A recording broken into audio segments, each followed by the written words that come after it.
Antes de iniciar quería hacer una propuesta a los artistas a quienes les interesen los vídeos con lore que hago, y es que abajo en la descripción del vídeo dejaré siempre un enlace para que podáis contactar conmigo en Discord, y si no os va, solo tenéis que buscar al señor Puzzle, así escrito en la sección de buscar a personas, y ahí os saldrá mi cuenta.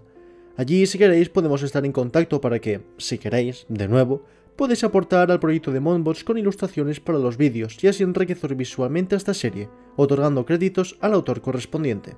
Aparte, quisiera agradecer a la usuaria Corvus Murder Drone por mencionarme en la pestaña de comunidad de su canal de YouTube para dar publicidad al vídeo documentático de mi prácticamente extinta serie de sinobiología especulativa, Trappist Vitae. Aquí arriba o abajo o al centro o adentro os pasaré su canal por si os interesa. También habla de biología especulativa y de ciencia ficción sobre todo. Ahora, resumen de los últimos vídeos. En el primer vídeo de esta serie, hemos visto cómo una fuerza misteriosa dejó en un planeta lejano a la especie extinta Alucigenia, aparte de más fauna del Cámbrico, de cómo pese a complicársele la prosperidad en un inicio, con el tiempo empezarían a diversificarse y a ocupar todos los territorios. En este vídeo, veremos la continuación de este desarrollo con una explosión en cuanto a biodiversidad enorme, semejante a la del Cámbrico. Sin más tapujos, ¡vamos al lío!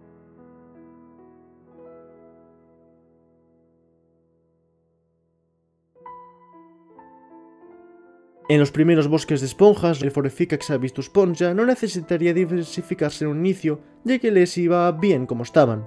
No obstante, el Ramubrachius Spongifaga sí, aparecería el Brachyspiralus perdubucus, quienes modificarían la posición natural de sus brazos, y así facilitarían el movimiento con el que se llevan el mesoíno de las esponjas a sus bocas. Los Intraspongia parasitus, en cambio, subirían a las copas de estas y se alimentarían de su mesoíno externo, inexplorado por otras especies y prácticamente desprotegidos. Por otro lado, vendrían a estos bosques dos especies. Los primeros serían los Magnoculus imperator, quienes, con su mejor visión, podrían ver entre las esponjas y así alcanzar a los Brachyspiralus. Se volverían más pequeños y delgados en cuanto a morfología, al mismo tiempo que cambiarían la estructura de sus ojos para filtrar mejor los colores de estas especies con respecto a las esponjas, es decir, el delicado corpus complexuoculus. Mientras se alimentasen de sus fofas presas no podrían moverse y al estar centradas en ellas les costaría percibir peligros externos, momento en el que el Phoreficax aprovecharía para comérselos. La segunda especie en llegar sería el Elvomorphus pistralum, quien pasaría a ser depredado por los Magnoculus y por los Phoreficax, pero que a su vez se alimentaría del mesohilo y ocasionalmente de carroña. Este cambio en su dieta lo cambiaría convirtiéndose en el Ovomorphus aureus. Lo mismo ocurriría con los Phoreficax, deviniendo el Phoreficax obesus. En los bosques de Charnias, al mismo tiempo, la vida seguiría diversificándose. Los Capitulocigenia supremos acabarían extinguiéndose por la depredación y por el poco número de individuos. Los Drubracus infestantivos, al igual que sus enemigos jurados los Phoreficax y Bracubucum, no se diversificarían. Los Strephisis territorialis, en cambio, sí. Los Exocharnus megatalea abandonarían los interiores de las Charnias. Sus púas se habían engrandecido y endurecido para evitar el ataque de depredadores. Sus hermanos evolutivos, los Oasitum intracharnia, se desharían de sus púas para poder entrar a las Charnias, pudiendo hacerlo ahora en mayor número en las más pequeñas. Al ya no necesitarse tan grandes para que las Alucigenias pudiesen entrar en su interior, un grupo de los Carpus daerefructus disminuiría de tamaño, deviniendo en el Carpus minimus, quienes ya no necesitarían tampoco endurecer sus troncos por el roce con las púas de sus huéspedes y siendo demasiado flexibles como para que los ramubrachios largos les partiesen por la mitad, prosperarían. Estos últimos, por su parte, evolucionarían en el Ramubrachius megiamanus, quienes se harían más grandes y sus brazos aún más para que pudiesen partir los troncos no solo de las Charnias más pequeñas, sino que también de las que eran un poco más grandes, ampliando su coto de caza. El Myrmecumotus minimum pronto disminuiría sus púas, mas no las anularía por completo, deviniendo en el Nanoincitum intratroncus, no porque las necesitasen, simplemente porque eran residuales. Esto les permitió entrar en los troncos de los Carpus minimus, quitándoles la paz a los Asitum intracharnia. Finalmente tendríamos a los Netintrasilva, quienes, gracias a su prácticamente nula competencia, se diversificarían en dos especies, en el Megavorus tangeterra, que nadaría a ras del suelo cazando literalmente a cualquier cosa que viesen, incluyendo a individuos más pequeños de su especie, y a los Planumorphus suavinatare, quienes, para ahorrar energía, se dejarían flotar por el agua y cuando encontrasen una presa, alimentándose únicamente de aisiallas, nadar hacia ellas para comérselas. Antes os he prometido una explosión en cuanto a diversidad ecológica, y he aquí la razón. Con el tiempo, los bosques dejaron de ser de una sola especie, es decir, que no habría bosques solo de Carpus daerefructus o de Voluacidus symbiosis, sino que estos podrían ser mixtos. Este auge en cuanto a la diversidad de ecosistemas fomentaría la diversidad en las especies de este mundo y del aumento de oxígeno, ya que las charnias ampliarían sus dominios. En un inicio aparecerían bosques de Carpus convaluacidus, de Venenofructus, de Charnia durotroncus y de las demás esponjas. Como los bosques de Carpus y de Valuacidus se fusionarían, habría un choque de ecosistemas. Por un lado tendríamos a Brachyspiralus perdobucus, Intraspongia parásitos, Ovomorphus aureus, Voreficax obesus y a los Delicatocorpus complexuoculus. Y al otro tendríamos a los Durobrachus infesantibus, Voreficax brachobucum, Exocharnus megatalea, Nanoincitum intratroncus, Megavorus tangeterra, Plaromorphus suavinatare y a los Asitur intrachangnia. Las especies que dependían únicamente de las charnias no se extinguirían, ya que los venideros de los bosques de esponjas no habrían desarrollado este nicho, por lo que Durobrachus infestantibus y Asitum intracharnia sobrevivirían. Los que vivían íntegramente en las esponjas también prosperaron como los Intraspongia parásitos, con la excepción de los Brachyspiralus pertubucus, quienes serían depredados por los Voreficax obesus, extinguiéndose. Los depredadores sí que tendrían ciertos problemas por su parte.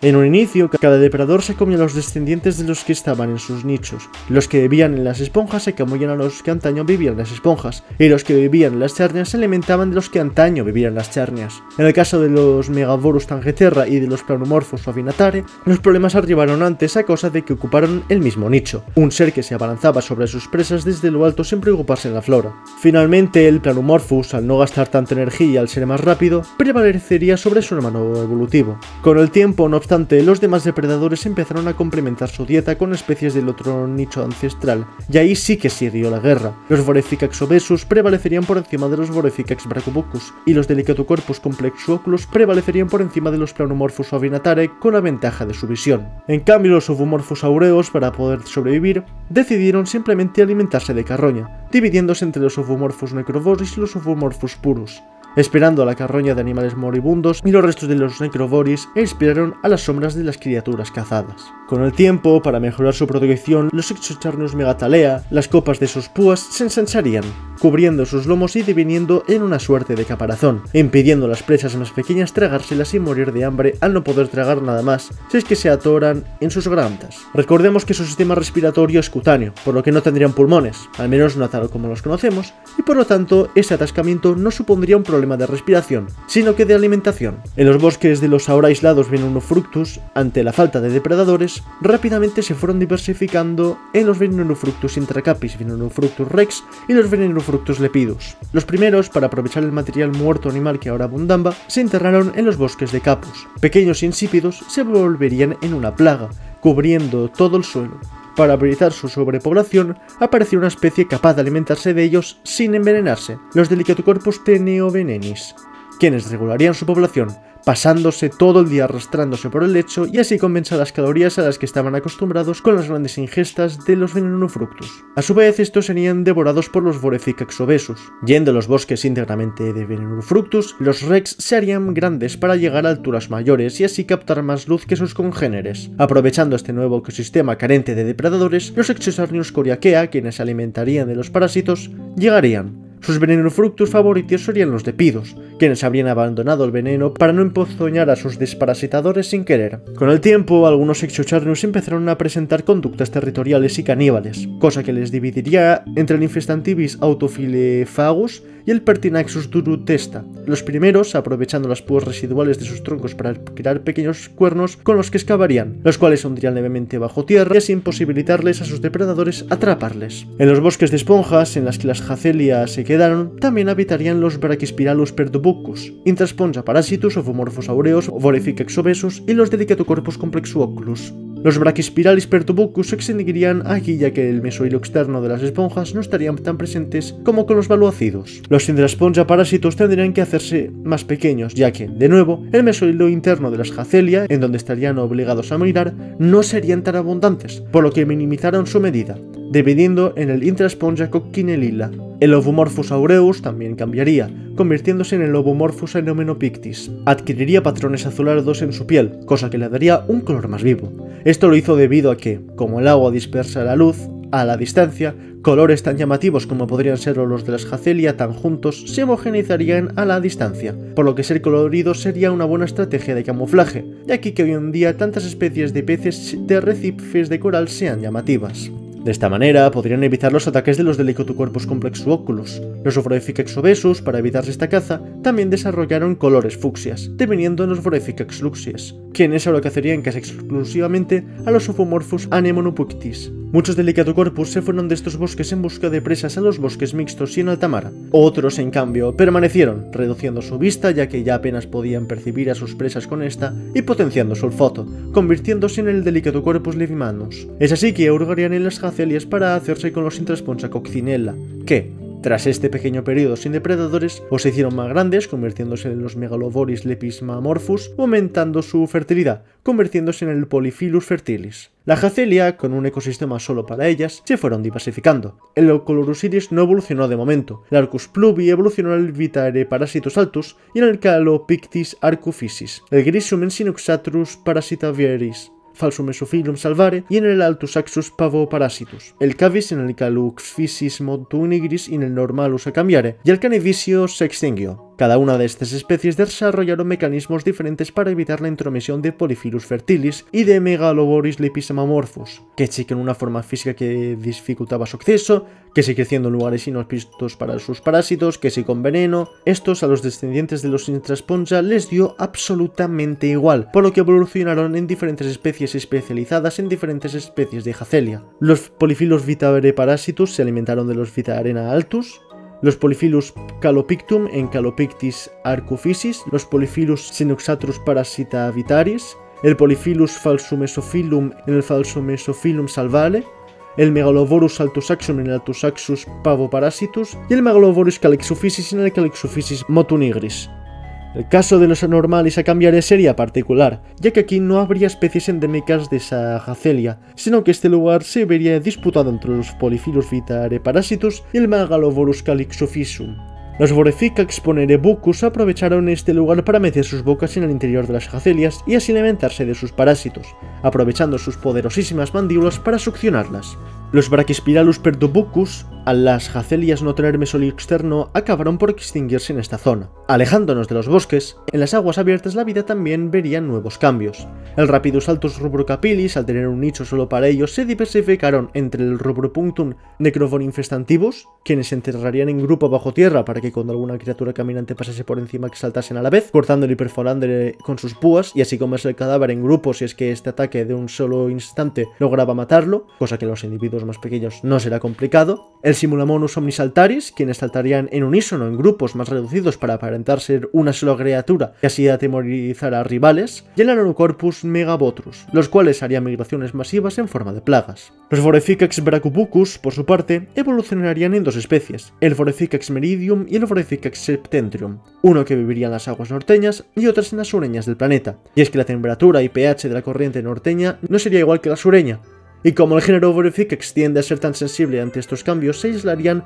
unos de otros dividiéndose en dos. Los Ramobrachius largus, por su parte, también evolucionarían en los Glutinosus largomanes, quien dejaría sobre las arenas sus brazos, recubiertos de una sustancia pegajosa y con un aroma agradable para la solucigenia. Cuando estos caigan en la trampa, se las llevarían a la boca. Otra especie que aparecería de esta sería el Phoderus pronoctis, quienes, por la noche, excavarían en la arena para así esconderse mientras duermen y así evitar a los descendientes de aguas amplias. Los Lokicaecus tangerena, el cual arrastraría sus tentáculos a unos milímetros del lecho en busca de presas, y el Lokicaecus anolorus, el cual, guiado por su olfato, iría por las noches en busca de presas terrestres, sin apenas emitir olor. No obstante, esto no le salvaría de ser la presa de los Magnoculus noctum, el cual, aprovechando su visión privilegiada, devoraría a los Lokicaecus y los Aterranoculus, quienes acabarían con los Ophomorphus pistralum, razón por la que se fueron a los bosques. Con este nuevo nicho solo para ellos, con la ventaja de una primitiva visión, se diversificarían entre el Monoalus pluripodus, el Pluripodus monopodus y el Homada tangeraerus,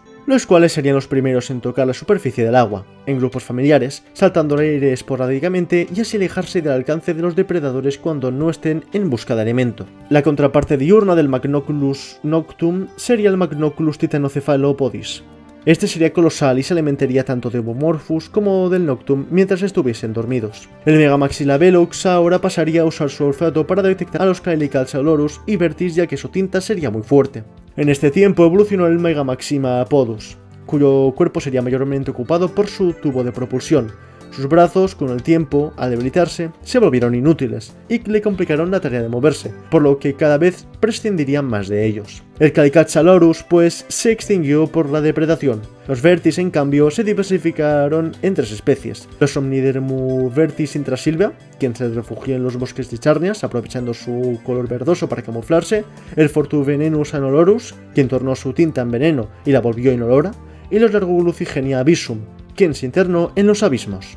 El Omnifluctus meridius, por su parte, sería la presa de las especies de nectocares de la zona sin contar a los Magnoculus titanocephalopodis, quien era demasiado grande como para que los Omnifluctus resultasen en una fuente de alimento. En un momento dado, en estas aguas apareció un organismo colonial compuesto por plancton, los Tiglosomas, una fina película que, a modo de vela, se dejaría impulsar por las corrientes de agua para que cuando se encontrase a un individuo, la corriente lo envolviese y así poder devorarlo vivo al inmovilizarlo. Esto fue un peligro para los plurialis monópodos y sobre todo para los Omnifluctus meridius, quienes de no ser por haber evolucionado se habrían extinguido. Uno se hizo más pequeño y fomentó su fertilidad, el Proliferarum nanuatomus, y el otro se volvió más grande, agresivo y con púas. Su alimento era el plancton, por lo que estos organismos eran un festín para ellos. Hablo de los Copteroicaci predatovorus, quienes atacarían sin importar si estuviesen dentro o fuera del organismo. En las regiones más rocosas, los Intrapetracolopteromorphus, para sobrevivir a la depredación de los Predator agenillados, se hicieron aún más pequeños y con mayor producción de crías, aparte de que vivirían en grandes comunidades para disminuir las probabilidades de ser devorados. Hablo de los Anthophymotus peiznios. Otra ramificación de esta especie sería el Alienus durusfera, quienes desarrollarían unas corazas más duras. Se harían bola y cuando los Predatoras se alimentasen de ellos, el individuo dejaría sus huevos, se alimentaría del predador desde dentro y saldría, dejando nuevo alimento para los nuevos individuos. A veces ni siquiera haría falta matarlo desde dentro, solo con que el individuo que se lo comiese y que fuese lo suficientemente pequeño podría atascarse en su garganta, impidiéndolo comer y matándolo de hambre al cabo de un tiempo. Los Predatora, por su parte, serían más grandes con el tiempo gracias a su éxito, deviniendo en el Liontari petrum. No obstante, 2 nuevas criaturas aparecerían para desestabilizar el ecosistema. El primero es el Sulaspirus ovni, descendiente del Megamaxillapodus, el cual aspiraría agua hacia él, atrayendo a Ishaya y a los Predatora más pequeños para acercarlos a ellos y así alimentarse de estos. Los otros nuevos inquilinos serían los Omnifluctus meridium. Al ser los únicos de su nicho en aguas luminosas, se expandirían por la mayoría de los océanos del planeta. Aquí serían las presas de los Suluaspirus ovni. No obstante, una nueva fuente de alimento fue lo que les trajo hasta ahí, los Bambumorphus megaphytoplancton, descendientes de filoplancton que crecían en las piedras, y los Bryophytomorphus gigantifilum, que pasaron a tener filos más altos, facilitando el acceso de alimento a las especies que de ellos se alimentaban, algo que les ayudaba a podarlos, para que los filos de más bajos, más sanos y más jóvenes pudiesen crecer y así potenciar la captación de radiación solar para su fotosíntesis. De este modo, esta especie se dividió en 2, el Pandamotus verticalis, quien se alimentaría de los Bambumorphus megaphytoplancton, al mismo tiempo que permanecería gran parte del tiempo en una posición vertical y cambiaría de color para camuflarse en los cúmulos de su alimento, y los Soleremuscus, quienes arrastrarían sus cabezas sobre la superficie en donde el Bryophytomorphus gigantophilium habitaba. Alejándonos de la luz diurna, adentrándonos a los abismos, aquí los Omnifluctus crepusculum no evolucionarían de momento. No tenían competidores, pero sí depredadores que de momento podían tolerar. Algunos Calicalza porcus complementarían su dieta con la carroña que caería hasta más abajo, deviniendo en el Calicalza phagomortus, atacando con sus robustos cuerpos a los Voreficax que estuviesen ya comiendo. Esto obligó a los Voreficax abyssus a ser más agresivos y robustos, convirtiéndose en el Grossusicarus aicacia, quienes avanzarían sus 2 púas delanteras, pudiendo ensartar a los Calicalza. En estas profundidades en donde la luz podía mínimamente entrar, los Magnoculus habituabisis vivían. En un inicio se alimentaban de los Voreficax y de los Calicalza, pero cuando estos se volvieron demasiado agresivos y grandes, no pudieron con ellos. Unos volvieron a aguas más luminosas. Con la diferencia de temperatura, luminosidad y presión, se hicieron más pequeños, convirtiéndose en Luxavitares selenipodus. Otros, en cambio, se quedaron, menguando a su vez de tamaño, pero alimentándose solo de Omnifluctus crepusculum, el Epibionis pentagocephalus. Un tercer grupo, en cambio, se hizo más grande, el Titanocalamaris omnifaga. Pese a que el Omnifluctus crepusculum podía sobrevivir sin complicaciones bajo el mar, en línea tenía que aguantar la mayor parte de la depredación de los abismos más profundos. Es así que tuvo que sobrevivir de alguna manera, convirtiéndose en el Pycnolux fugerus. Este lanzaría un compuesto químico de su boca que emitiría un olor fortísimo, atrayendo depredadores. pero alejándolos de su presa, que ya habría huido a metros de distancia. Descendientes del Calicalcha vertis, el Ergulucigenia abyssus habría migrado a los abismos. Aquí se alimentarían de la nieve marina y de la carroña. No obstante, para evitar las peleas entre Calicalcha phagomortus y Glossosucheris aicacia, esperaría a que se saciasen y así alimentarse de sus restos. Para saciarse con menos, pues serían más pequeños, también alimentándose de los anteriores carroñeros que habían muerto en la pelea. Otra especie que rompería en la oscuridad sería el Suluaspirus ovni, el cual, con el gigantismo abisal, sería incluso más grande que el Titanocalammaris, aspirándoles en medio del agua a ellos y a las especies de Omnifluctus. Estos serían los Grimpoteuciphysis en Aquavorus. En los bosques de Charnia durotroncus llegaron los Exocharnius coriacea. Ante un terreno con tan poca depredación, prosperaron alimentándose de los parásitos de las charnias del lugar, rememorando de alguna manera a sus antepasados. De este modo, sus cuerpos muertos y su material fecal fungieron de abono para estas charnias, diversificándose gracias al nuevo alimento. Esto generó a 3 especies de Durotroncus: Megafolium bassus, quienes se harían más bajos con el folio más grande y así facilitar el trabajo a los nuevos desparasitadores, haciendo que fuesen sus predilectos; los Macrosemina ingratificus,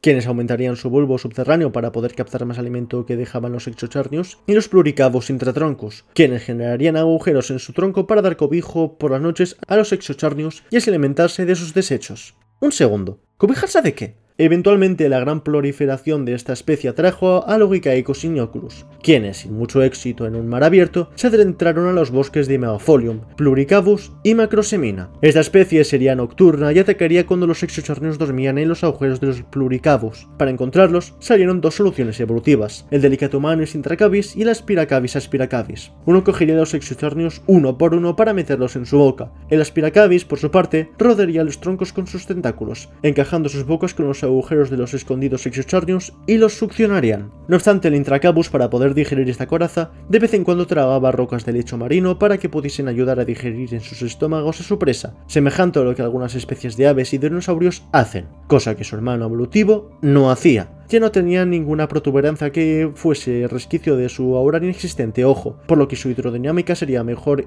y su hermano evolutivo se extinguiría al no poder competir ante tantas adaptaciones de su rival. La diferencia genética dividió los Exocharnius que se quedaron en los bosques de Durotroncus de los que no en 2 especies, entre los Exocharnius intradurotroncus y los Exocharnius commodus. Volviendo a los bosques mixtos, en los tallos de las charnias, los Myrmecomotus intratroncus se dividirían entre los que se quedarían en los mínimos y los que se quedarían en los Darefructus. En los Darefructus, el Myrmecomotus perdería las patas ya que eran un verdadero incordio para estar en los tallos, deviniendo en el Primovermicus promobogium. Los que se quedaron en los mínimos, pese a disminuir de tamaño, empezarían a dar caza a los Asitum intracharnia aparte de a los parásitos y del alimento que podían dar las charnias, es decir, los Furconsombrinus asperasis amplitudus. Una ramificación de esta especie pasaría a escarbar bajo tierra para evitar a los depredadores, es decir, el Talpamotis fugerus. Su forma física era casi perfecta para excavar. De este modo se alimentaría de los bulbos de las charnias. Para defenderse de esto, cosa que en muchas ocasiones las marchitaba, los Venenofructus rex evolucionaron en el Polyglobus basuterrum.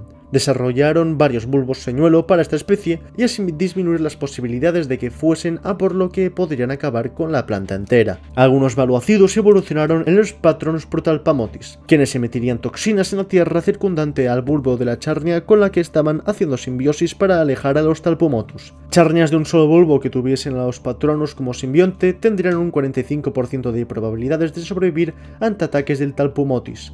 Y si además tenía más de un bulbo, tendría un 75% de probabilidades de sobrevivir. Gracias al éxito que tuvieron los Polyglobus con respecto a otras especies de charnias, se diversificaron en 3 especies. Los Vinaemorphus floris, quien emanaría un olor atrayente para que los talpomotis se acercasen, se alimentasen del material de esta charnia y que con sus desechos diesen lugar a otros especímenes. Los Vinaemorphus cordycemotus, quien, al el bulbo ser devorado, matarían envenenando al talpomotis, haciendo crecer a otros individuos del cadáver, y el Venenofructus omnucorpis, quien tornaría estos bulbos en unas venenosas, y así ahorrarse las molestias. Los Baleucidus se dividieron en 2 especies, el Baleucidus parasitus y los Baleucidus provenenofructus. Los primeros desprenderían esporas que se engancharían a las hojas de las charnias, alimentándose de ellas y que, del cadáver de esta, a ser posible también con cadáveres de lucigenias como abono, crecer otro individuo que soltaría esporas en busca de nuevas charnias. Los provenenofructus, aparte, se especializarían en los venenofructus en vez de los capus. Saliendo un poco de las charnias, pero sin huir de los bosques, se recibiría a un nuevo inquilino,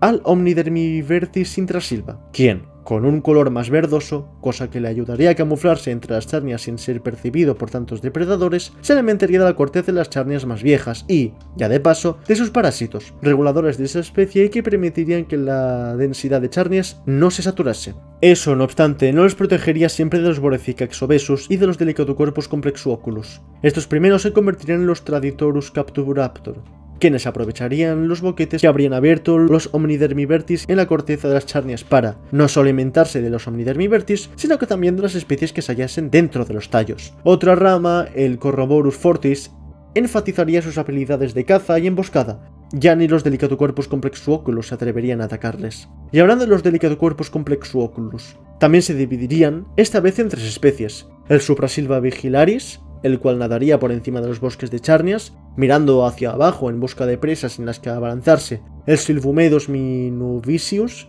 quien haría lo mismo que los Suprasilva, pero por debajo de las hojas de las charnias; y finalmente los Intraarena casus, quienes se aplanarían, se esconderían bajo las arenas, camuflándose para que cuando una presa caminante lo suficientemente pequeña pasase por encima, lo envolviese para alimentarse de él. Estos últimos serían presa al mismo tiempo que los Suprasilva, pero en las áreas en donde los Suprasilva y los Intraarena no estuviesen, estarían los Silvumedis, por lo que en los bosques no habría lugar alguno de esta estirpe. Los Ramubrachius perdubucus, por su éxito y por la falta de depredadores, no evolucionaron, pero sí que incrementaron de tamaño, cosa que no les cambiaba de especie necesariamente. Curiosamente, con este aumento de tamaño, muchos Valuacidus se consumían pronto. Unos evolucionaron en el Valuacidus titanis y otro en el Valuacidus aphyllum. El primero incrementaría el nivel de mesohilo externo para que no se consumiese tanto, y el segundo lo eliminó, evitando atraer a parásitos. Con este incremento de tamaño, a su vez, sería presa de los Homomorphus necrodurus. Al no moverse mucho, los confundían con cadáveres y con el tiempo se alimentaron solo de ellos, convirtiéndose en el Theropoda vorupredator. Con el nicho de carroñero libre, sus hermanos evolutivos, los Homomorphus purus, tuvieron que ocuparlos. Una estirpe, los Antemanducus, mientras que otra, los Perasiatiatum fluctum, esperarían a las sobras. No derivaron tanto de sus depredadores en común. Los Durubrachus infestantibus también cambiarían. Con el tiempo, las púas de sus brazos se irían modificando, uno siendo el Luxubrachus immobilis y el otro el Serramanus de Collus. El primero, a la hora de intentar ser atacado por un Suprasilva o Silvumedis, enroscarían sus ahora palmeadas púas para mostrarse grandes y así atemorizar a su enemigo, aparentando ser una criatura mayor. Los Serramanus de Collo, por su parte, ahora luchando contra los Corroborus fortis, se dedicarían a decapitarles para que sus movimientos fueran más erráticos e incontrolables, reduciendo las posibilidades de ser asesinado, y bueno, sin boca, pues ¿para qué comer? Espera, ¿no se morirían directamente si les decapitas? Al tener el sistema nervioso repartido por todo el cuerpo, pese a tener más información en la cabeza, que es por donde se come y por donde se huele, pueden moverse sin esta. De ahí que muchos insectos como las cucarachas puedan salir corriendo tras muertas. La pelea de los Ramubrachius megiamanus consistiría en ver quién atraería más presas, por lo que se darían 2 soluciones a esto. La primera es los Bellucasus multuolorum, cuyos apéndices de sus brazos se alargarían para que las presas cayesen en estos e intensificarían su aroma. Los Belipodus procarnívoros, en cambio, desarrollaron un olor semejante al de la carne podrida, atrayendo carroñeros y así alimentarse de ellos. Aparte, para defenderse de depredadores que pudiesen aparecérsele, podrían usar sus 2 patas traseras y las delanteras que estuviesen justo detrás de las que usaban como cebo y así defenderse a puñetazos. Algunas comunidades de Exocharnios coriacea, los únicos que sobrevivieron en el bosque, se quedaron en este y evolucionaron en el Petriphysis capuarena, el cual se medio enterraría en la arena y ensancharía aún más su protocaparazón. Desde arriba parecerían ser una roca y solo se moverían fuera de sus largas cabezadas para buscar alimento. Retornando a los bosques de jacelias o bosques de esponjas puras, los Ophomorphus anemonopictis, para darle más diversidad de color y ayudar a este sentido de camuflaje que antes he dicho, aparecerían 3 especies con diferentes coloraciones: los Vertipistis shinjeki, los Rubrupistis kyojin y los Calephysis isayamus. Esto ayudaría a las especies de una u otra especie. De este modo, los Foreficax luxies aprovecharían esta diversidad de alimento, haciéndose más grandes con el tiempo. El color para él no sería un problema a la hora de cazar, ya que no veían. Los Foreficax ponerebucus se dividirían en 2 para obtener el alimento de dentro de las jacelia: los Largulabia y los Largucollis hagimus. Uno alargaría su boca para llegar a los más profundo y el otro alargaría el cuello. El Delicadocorpus levimanus, debido a que durante este tiempo en Monbots no tuvieron que desarrollar demasiado su visión, ni su mejorado olfato se antepondría a la velocidad a la que estas especies desarrollaban mutaciones para ser menos y menos percibidos, por lo que acabaron por extinguirse en esta región. Las jacelias... bueno, son muchas especies, así que aquí os pondré qué especies evolucionaron de qué especies.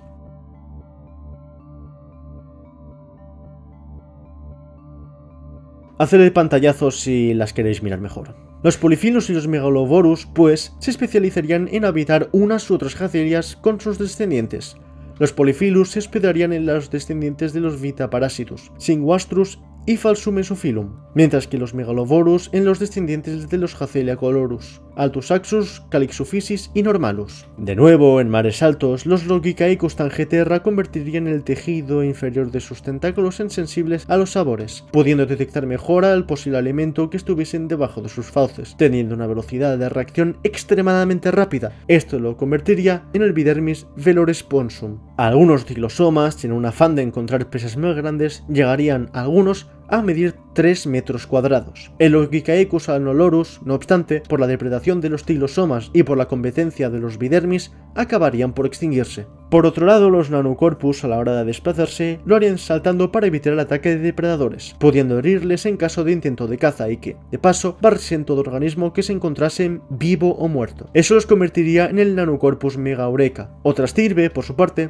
ahorraría toda su energía, esperando a presas que nadasen por encima de ellos para saltar al unísono a mayor velocidad, fuerza y altura, y así mejorar su caza. Usarían sus púas para detectar las perturbaciones en las corrientes de agua. Mientras tanto, los rápidos saltos Necrophorifestantivis, en grupo, acabarían por vivir dentro de los cadáveres de sus presas. Cuando los carroñeros acabasen el grosso de su carne, infestarían el cuerpo, aprovechando el elemento que otros no verían. Serían, pues, el 50% de aquello que descomponga a los seres vivos del lugar, siendo muy exitosos. Hablo del Larvamotus colonicadeverus. Su hermano evolutivo, los Phonerecavus largicapis, por otro lado, pasando a vivir en total soledad, aprovecharían para alimentarse de los Larvamotus que se estuviesen alimentando de los cadáveres. Pese ya apenas usarlo, en caso de encontrarse en peligro, saltarían para huir de depredadores, adoptando una postura más hidrodinámica, semejante a cómo hacen algunas especies de langostas. Siguiendo, por su parte, el Simulamonus omnisaltaris desarrollaría una característica bastante curiosa.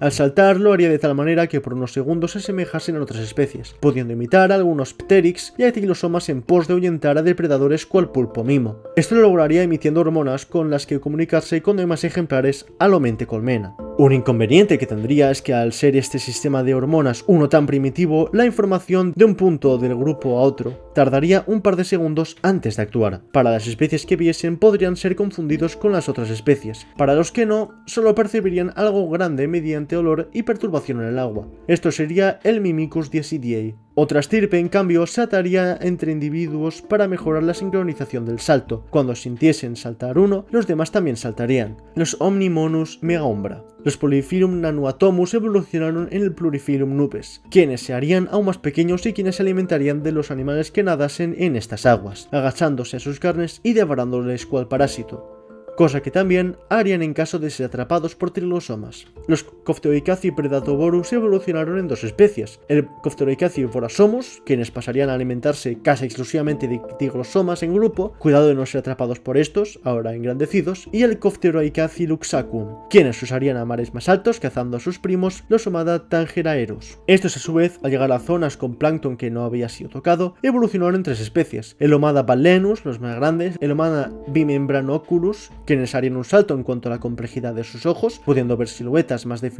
pero aún no colores ni texturas más exactas, permitiéndoles huir de su depredador, y los Omada basum, quienes, para evitar a sus depredadores, desarrollarían unos músculos más fuertes que permitirían saltar y así huir de su depredador, una ventaja de segundos. El Voreficax meridium, por su lado, no evolucionaría demasiado, se especializaría pues en su nicho.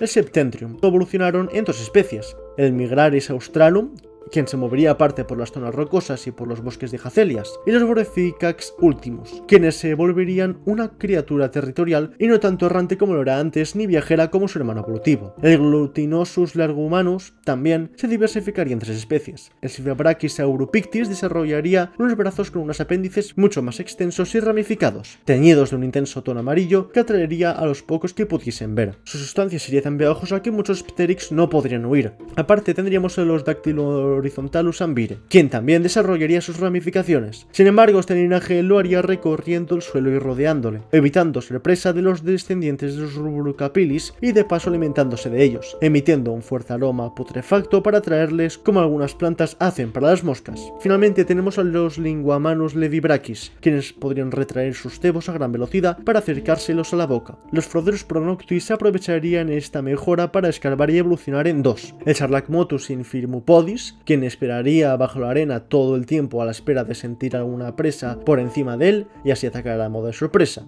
Solo se especializarían para reproducirse o para cambiar de región en busca de más alimento, cuyo desplazamiento sería tortuoso al haberse atrofiado las patas al estar tanto tiempo inmóvil, casi arrastrándose. El otro linaje sería el de los Rutrudurum sicaris. Se tornaría una criatura tan agresiva y resistente que ni 3 pteryx de cualquier especie podrían hacerle ni un solo rasguño. Sin necesidad siquiera ya de enterrarse, aprovecharían sus duras garras delanteras, fuerza y resistencia cual tejón melero para luchar hasta el final por su vida. Siguiendo tenemos al Megamaxillapodus, quien, como ya mencioné, con el tiempo se convertirá en el Soluaspirus ovni. Sin embargo, aquí no fue en donde reinó, ya que se trasladó al abismo y a las zonas rocosas principalmente. El Fortuvenenus anolorus, en cambio, cambió de ser de un verde intenso a un amarillo, siendo relacionado con las ramificaciones de los Silvabrachis arupictis. Las pocas criaturas que lo relacionaron con aquello venenoso y no como comida lo evadirían. En caso de ser depredadores demasiado tontos como para no captar las indirectas o directamente ciegos, lanzaría su tinta venenosa para ahuyentarlos o matarlos. De nuevo, sin el olor fuera de lo que las hembras en celo pudiesen sentir.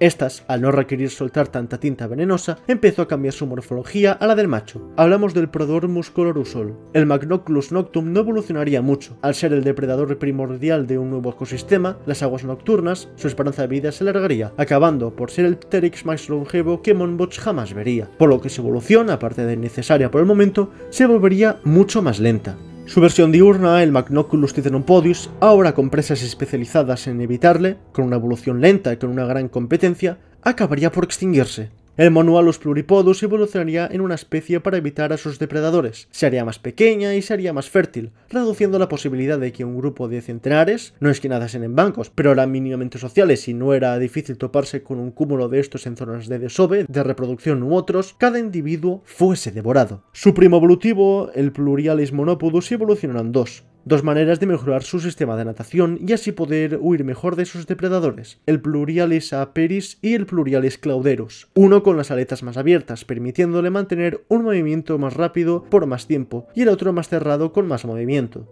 permitiéndole tener más maniobrabilidad e independencia de las corrientes al nadar. Retornando a las zonas rocosas, a los Azonfimotus les salieron bien el truco de tener muchos hijos pequeños para sobrevivir, por lo que de momento no evolucionarían. Los Alienus Durusfera ahora pasarían a depredar a los Predatora. No obstante, como estos verían que tragárselos les conllevaría la muerte, dejaron de intentar digerirlos, por lo que los Alienus perderían su principal fuente de alimento y acabarían por extinguirse. Los Leontari Pertrum, con el tiempo, evolucionarían en los Latatius latatius, quienes serían muy selectivos con los Anthophymotus, palpándolos con sus patas delanteras antes de devorarlos. Para esto desarrolló una región neuronal de toma de decisiones más potente, es decir, que se volvió mínimamente más inteligente. El Sulospirus ovni, gracias a su éxito, evolucionó en dos especies: en el Sulospirus cannibalus, quienes se comerían a su hermano evolutivo, aparte de sus presas y rivales de su misma especie, y el hermano en cuestión, el Sulospirus cisia, quien, tal cual Medusa, podría desplazarse a mayor velocidad. El Pandamotus verticalis, por su parte, tuvo bastante éxito, por lo que por cada especie de Bambumorphus que se desarrollaba, cada especie se adaptaría para camuflarse en sus pequeños bosques. El Pandamotus calainus para el Bambumorphus calainus, el Pandamotus grisuvertis para el Bambumorphus grisuveltis y el Pandamotus tangelux para el Bambumorphus tangelux,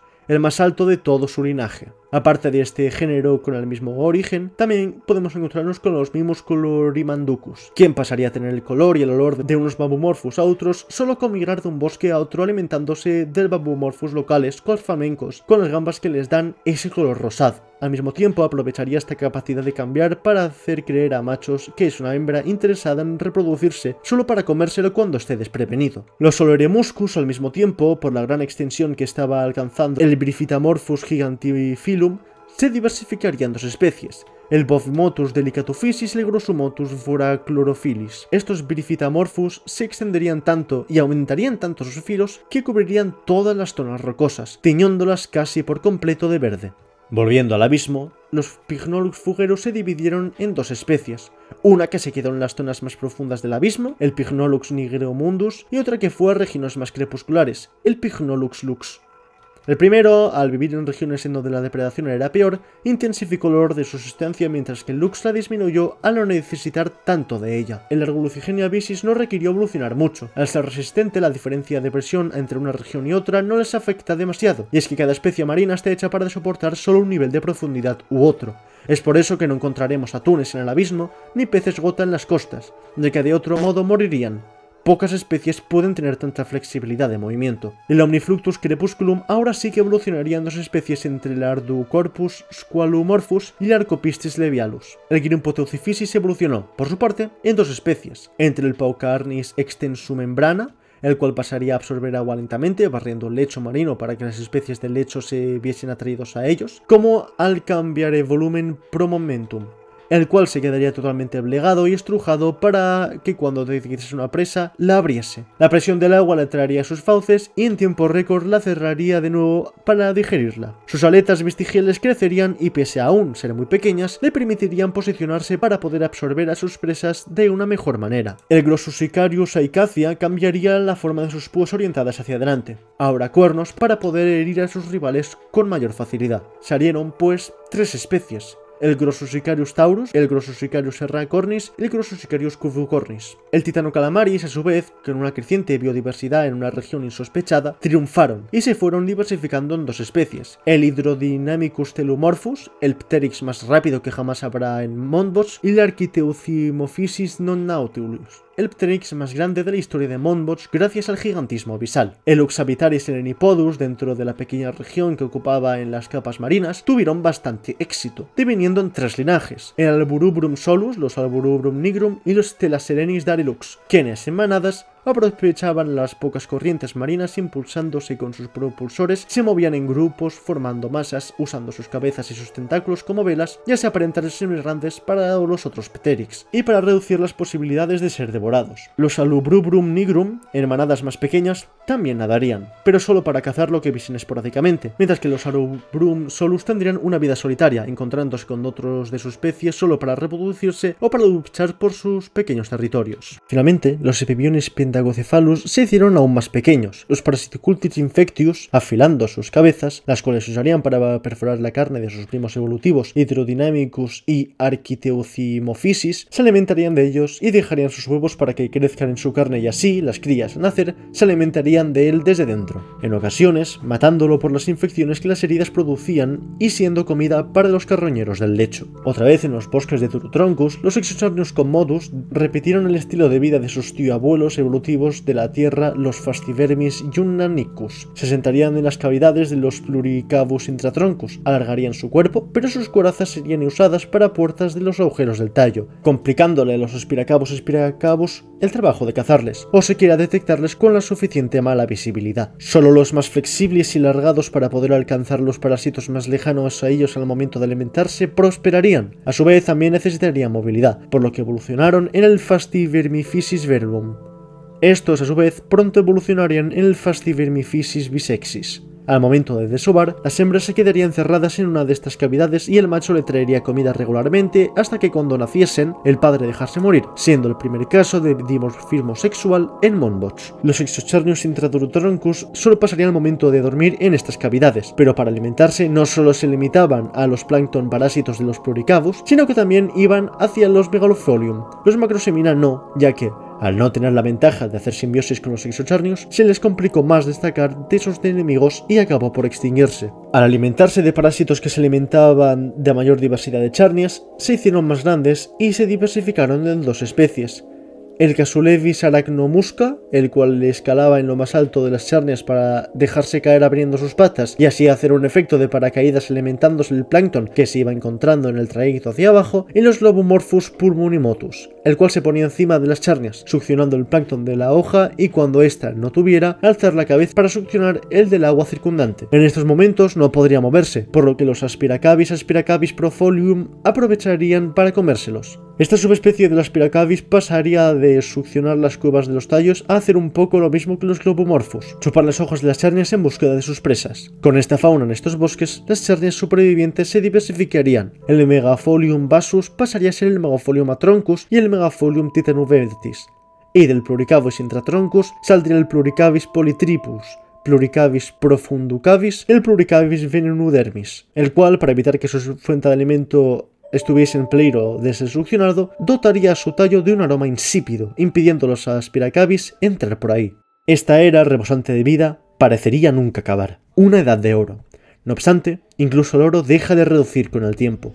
Sea lo que fuese que trajo la vida a Moonbots, había recalibrado la atmósfera y los océanos para que fuese habitable para la vida basada en carbono. No obstante, sea el poder que haya tenido, no podía eludir el hecho de que era un planeta muy joven, más incluso que la Tierra, por lo que sísmicamente era muy activo, con volcanes y terremotos temporalmente adormecidos. Tarde o temprano el planeta volvería al caos, y así fue. Tras 70 millones de años desde que el primer ser vivo terrícola pisase el planeta, una serie de volcanes conectados a la herradura de fuego, la mayoría bajo las olas, erupcionaron violentamente, portando acidificación a los océanos y un invierno provocado por el efecto invernadero que el gas y el polvo levantado por los volcanes de tierra firme soltaron a la atmósfera, generando dos polos helados en la primera edad de hielo de Moonbots y de su primera extinción masiva, aunque eso ya sería entrando en el Fenixteno temprano.